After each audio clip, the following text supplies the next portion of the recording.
Hey guys, and welcome back to another episode of Federico Talks Watches. Today, I'm going to give you my opinion on who are the winners and the losers of Watches and Wonders with their new releases in 2022. Now, of course, before we get started, customary wristwatch check. Today we have my brand new to me, Girard-Perregaux Laureato Evo flyback chronograph in solid rose gold with the gold deployant. I bought it with box and papers. I saw it. I saw fantastic value. And you guys know I'm a GP fan. Had to pick this one up. I also love the kind of like gray dial.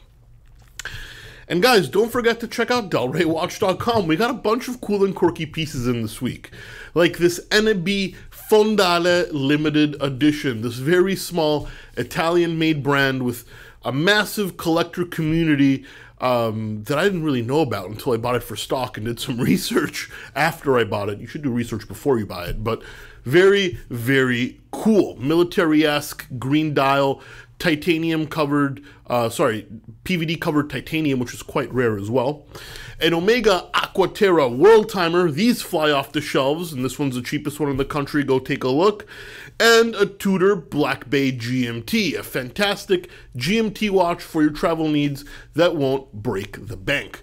All that and much more at delraywatch.com, the coolest place to buy a watch. So guys, Watches and Wonders 2022, previously SIHH, also Baselworld, trade show.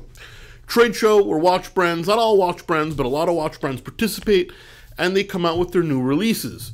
Some releases have stunned us in a good way, some were boring, and some were just, what were they thinking?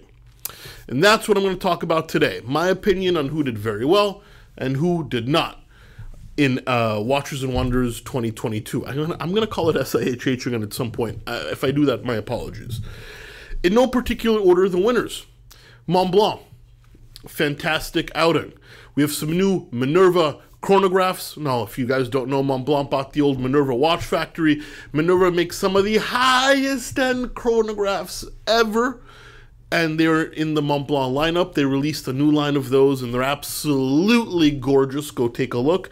And a new collection of very well-priced dive watches between the $2,500 to $4,500 price point. Very, very handsome, in my opinion. Montblanc does not get the respect it deserves.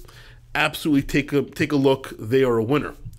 Vacheron Constantin. They re-released the 222, one of the most 70s looking watches out there, and I absolutely love it. They even kept it in the original case size.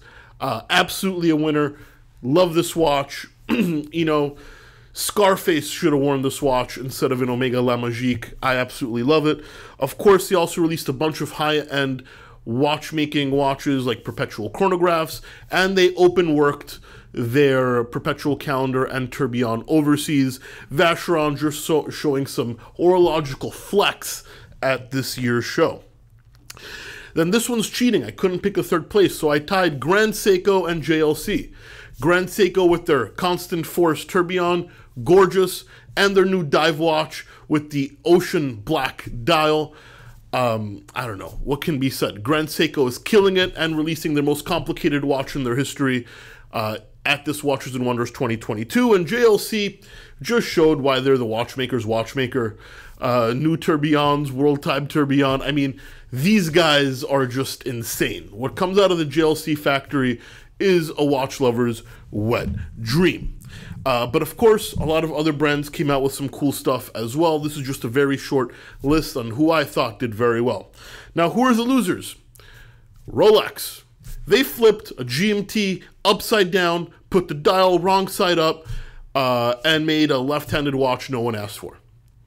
A couple of new dial variations on Datejust too. Some real innovation by the Crown this year. Real innovation. Rolex, how do you make such amazing watches? I don't know. Let's all bow down. Bow down to Rolex. And Zenith. Love Zenith. They've been innovating a ton over the past 5 years, so I give them a pass this show. They just came out with like a new open work, like semi-open work El Primero, which is from their past, and they made the new Chronomaster Sport in two-tone and solid gold. pretty uneventful release. Was expecting a lot more from Zenith, but they've been doing so much that I'll give them a pass.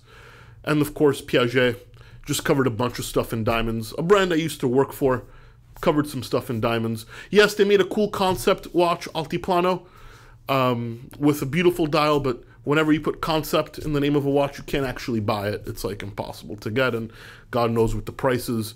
So yeah, pretty boring there. Anyway, guys, those are my thoughts. Winners, Montblanc, Vacheron, JLC, and Grand Seiko, amongst others. Losers, Rolex, Zenith, and Piaget, kind of. That's it for today. Please give this video a thumbs up if you enjoyed it. Really does help. Don't forget to subscribe, and of course, we'll catch you in the next one. Take care.